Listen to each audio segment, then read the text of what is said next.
Hello, everyone.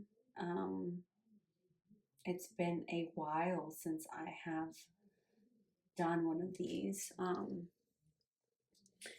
We have started off the year running. The core theme of our church's word is run, and it is so prophetic. That word is so prophetic.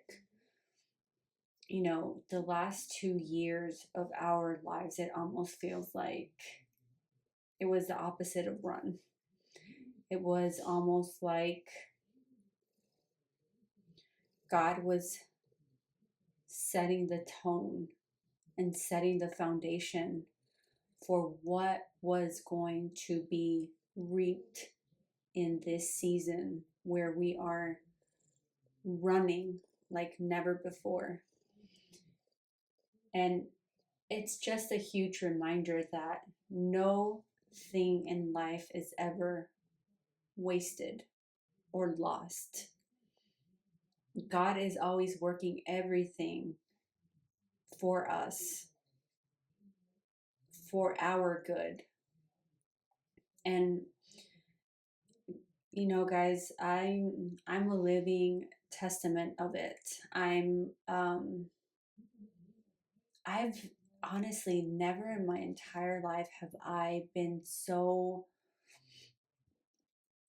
tested ever. And never in my entire life have I actually seen God's promises unfold right before my eyes.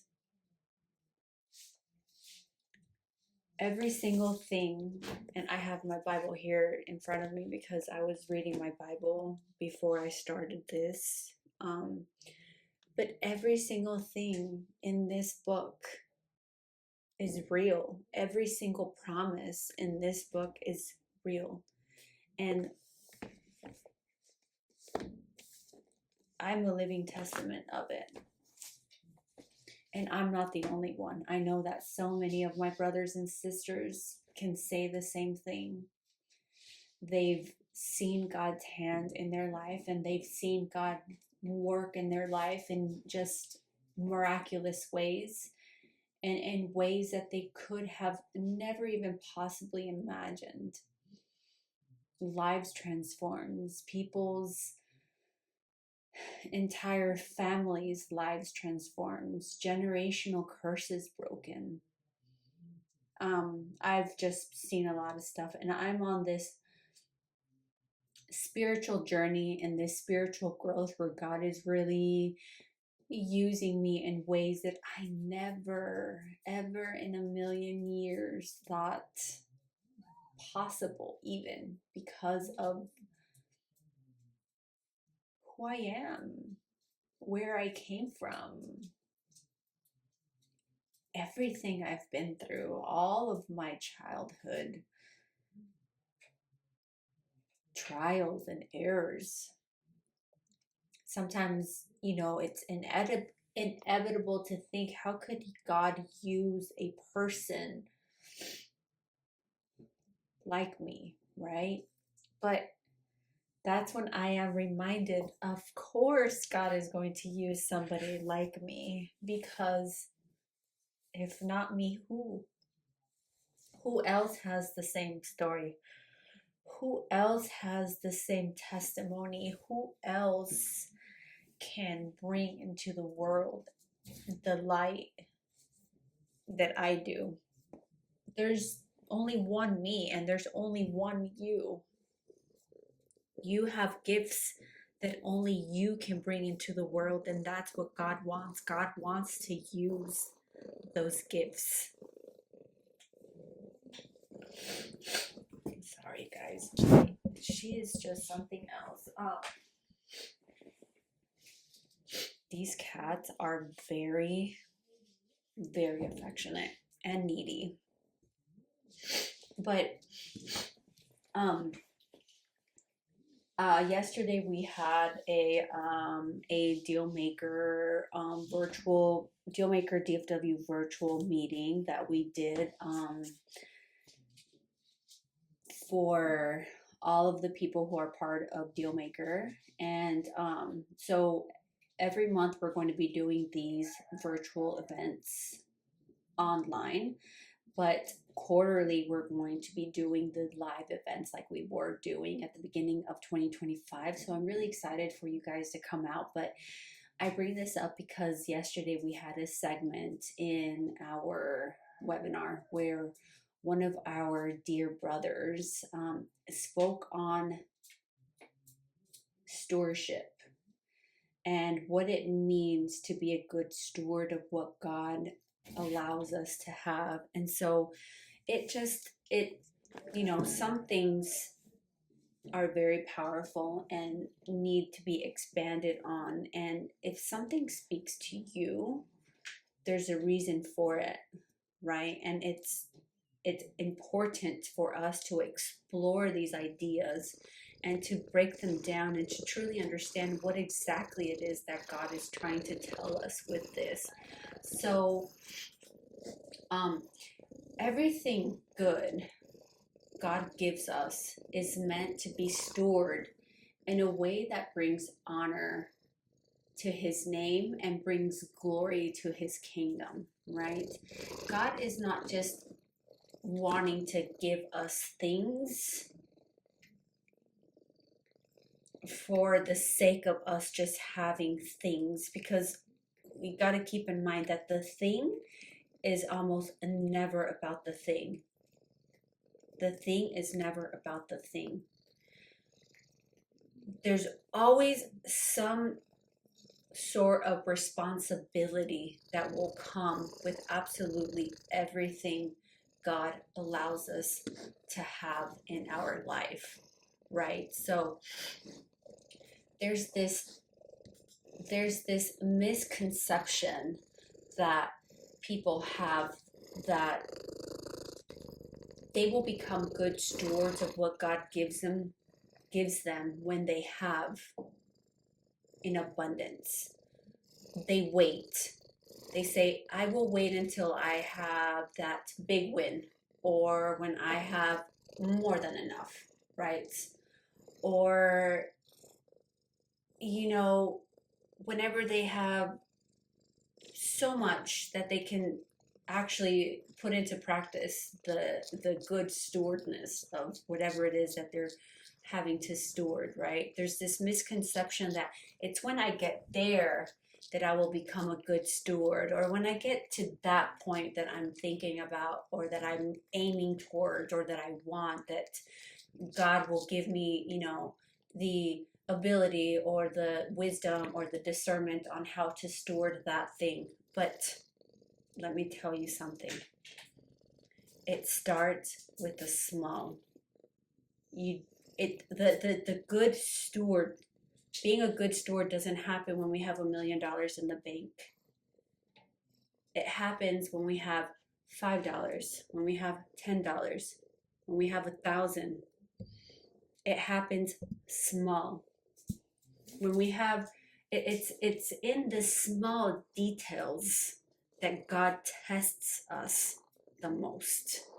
He tests our willingness to be good stewards of what he gives us with the small. And this is a testament. It's a fundamental truth, right? On how we steward the small things. And so how it's almost like, how do we steward our bodies? How do we steward our health? How do we steward our gifts? How do we steward our purpose, right? Our talents.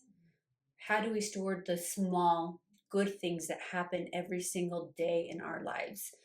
Our lives are comprised of small daily details that could sometimes be blown off, right? Every single day we wake up, okay, well, there's another day. Oh, I have a roof over my head. I have a hot cup of coffee. I have a healthy spouse. I have a healthy marriage.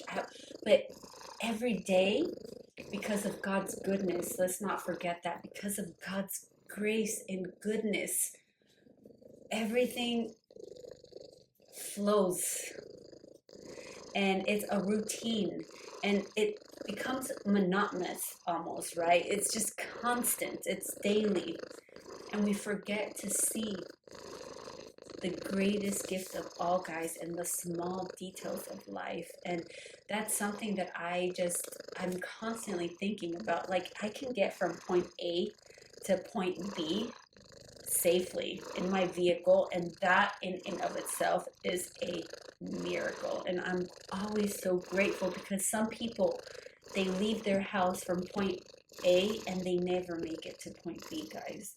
But we do, because of God's grace and God's goodness. So God tests us in the small to see how well we steward what he allows us to have in the small things. And eventually, when we graduate and we are,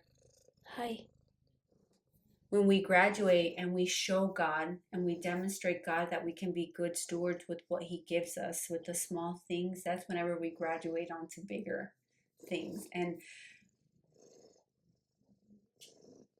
one of my daily prayers is, I ask God in this season of increase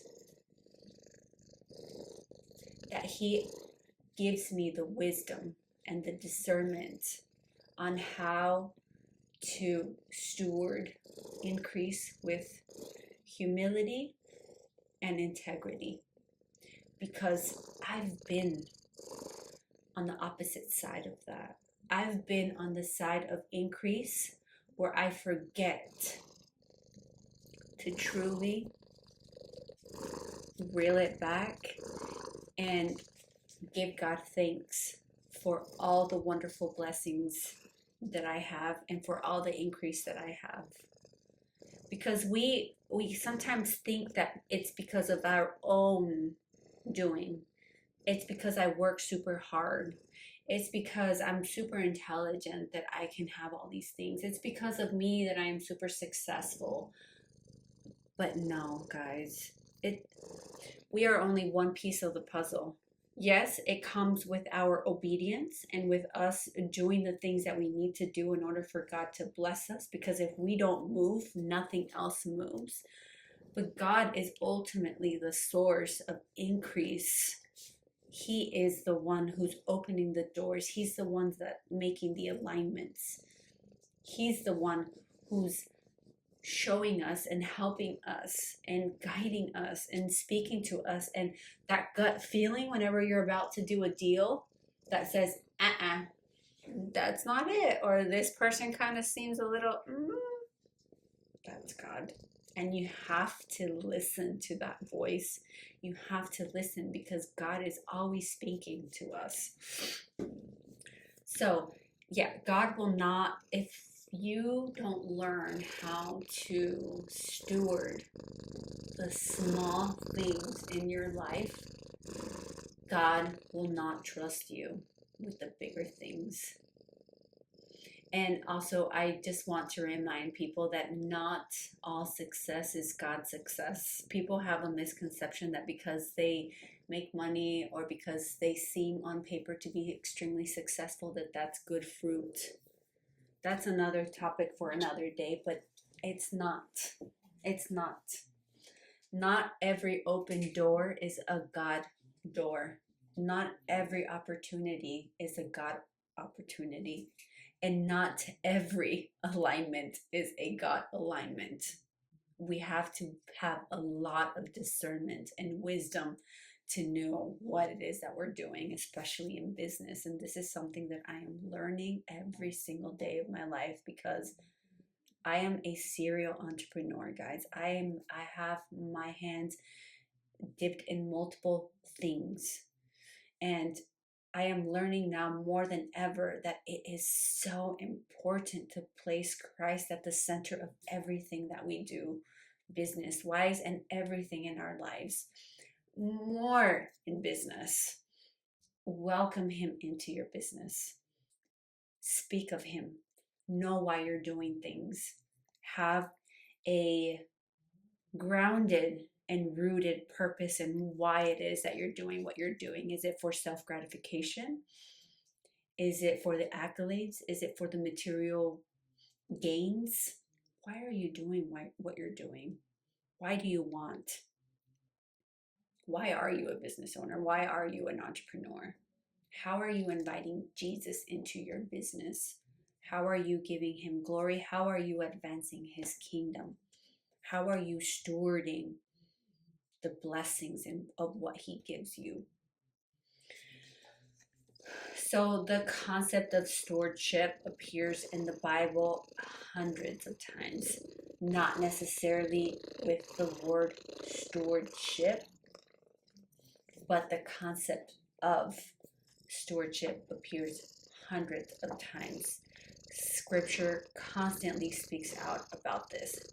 It speaks about stewards, managers, servants entrusted with resources, accountability, faithfulness with what belongs to another. So biblically, stewardship is a theme and not a vocabulary word.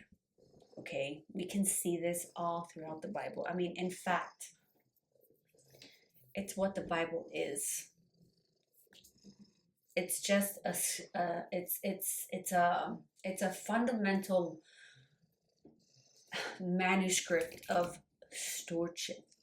How are you stewardship? How are you stewarding everything that I'm giving you? How are you stewarding the gift of your life, your purpose, your talents? It's all just a script of stewardship. She loves it when I talk. If I'm silent, she'll go and she'll lay somewhere and she'll be fine. As soon as I start talking, she'll just want to come and rub herself all over me. It's just, I'm like, Ivy, boundaries, please. So what does being a good steward actually mean, and how do we apply it today in this day and age, right? In the Old Testament, stewardship is a word. It's a Hebrew word. I don't know how to pronounce this, guys. It's El Habayit, something like that. But it means one who is over the house. So in Genesis 39:4-6, Joseph was over Potiphar's house. So he is referred as the steward of that property, right? The main concept comes from roles like a manager, someone who wasn't the owner, right? Entrusted with authority. It's someone who's entrusted with authority over that particular thing. And they're accountable to the master, right? Because the steward is not the owner of whatever it is that they are managing. They're basically a manager. And in the New Testament, stewardship is a Greek word, and it is oikonomos, okay? And so what did God mean by stewardship, right? Biblically, stewardship means managing what belongs to God in a way that reflects his character and purpose. That's so beautiful. Oh my God. God never presents humans as the owners. He presents us as trustees, caretakers, managers, servants with responsibility. So we are not owners of anything, guys. We're not born into this world owning nothing, not even our own lives. It's not ours.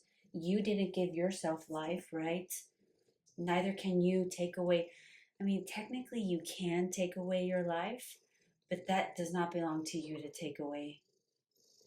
I would not recommend doing that because your life does not belong to you. It belongs to God. He's the giver, and he's the one that calls back life. Okay? He's the one that calls it back to him. So, what do we own? Nothing. You think you own the house that you live in? You think you own the car that you drive in? You think that you own the clothes that you wear? You think you own the body that you live in? We don't own anything. God is just entrusting us, which is a beautiful thing that He can trust us with such a big responsibility. Hi, what do you want? So, it's important to understand that being alive is a huge responsibility. Having a body, having a mind, having relationships, having friendships, having a job, having a career, having a business, having pets. It's stewardship, guys. Core biblical truths are God is the owner of everything. Okay, He owns everything. Humans are entrusted with what He allows us to have. And with the small, it's going to depend how much He trusts us with the big. If we can steward small things, why would He even give us more? That would just set us up to fail. God doesn't want us to fail. He wants to set us up for success. And that's why He teaches us in the Bible and through people and mentors and people that we can look up to on how can we apply these principles to our life and follow people who live it by example, not people who just preach it. The internet is so full of people who are just always talking about all of these things, but yet you go to their home or you go and spend a month with them and then you get to see the real colors and how they really live and how they really act and what the things that are coming out of their mouths, right? There's a lot of good people out there, guys, that actually live what they preach. They live what they say. Core biblical truth is faithfulness matters more than quantity.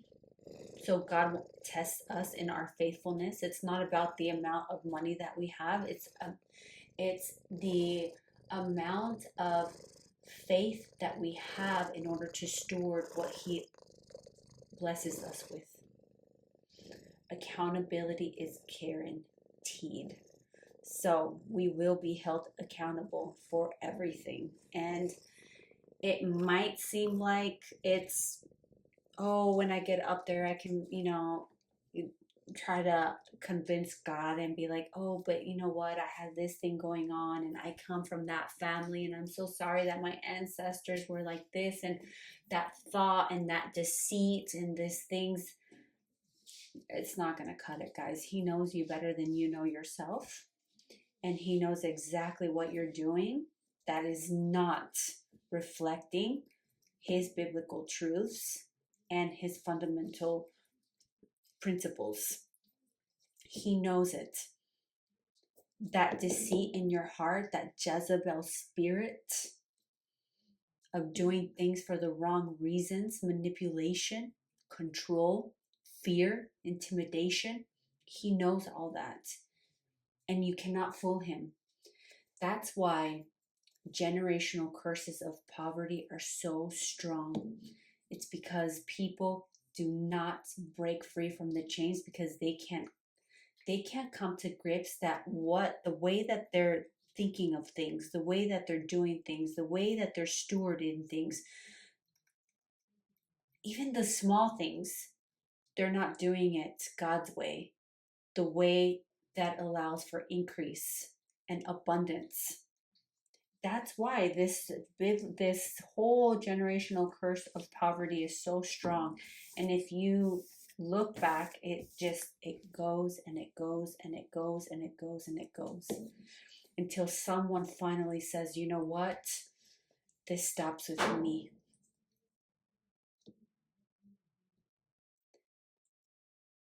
It stops with me.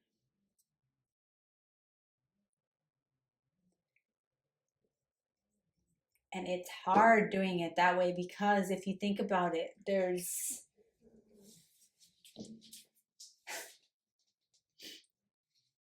so much that we bring with us spiritually through our ancestors that we have no idea what is in the spiritual realm, guys. We have no idea how much we carry. And breaking the mold and fighting through your thoughts and your feelings and your emotions and doing things literally the opposite. It's hard and it's painful. It's painful. But it's what it's required to break the generational curses, and Satan hates it. So he will do everything in his power to keep you from breaking that generational curse by putting obstacles in your life, from sending you the wrong people to manipulate you, to distract you.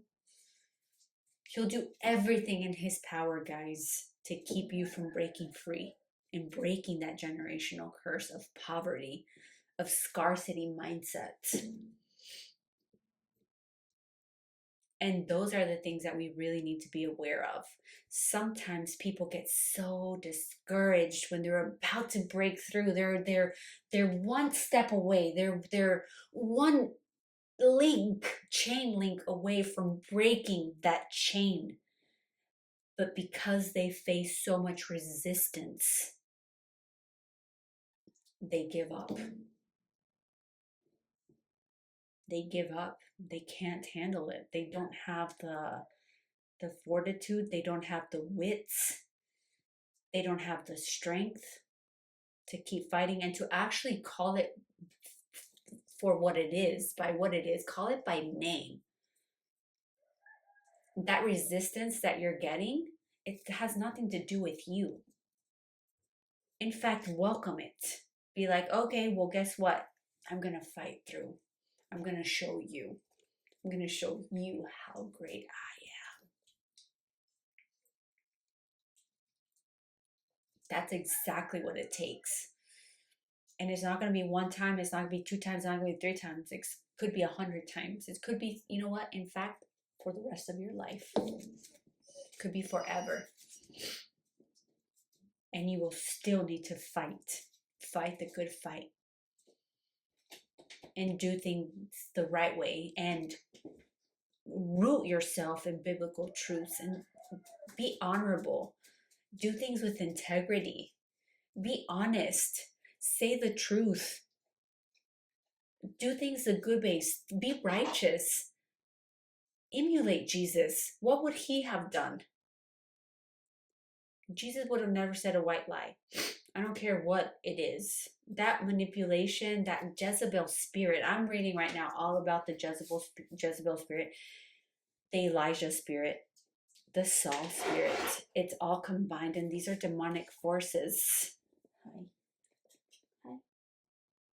These are demonic forces that keep us from really achieving our God-given purpose. That's all I wanted to say today. I just wanted to come on here, say hi, give you my 2 cents, tell you where my heart is at, what God has been speaking to me lately. And as I prepare for increase, I am just so grateful to God that he trusts me the way that he does, and that he is just preparing my husband and I for what is to come, and to work for him and to advance his kingdom.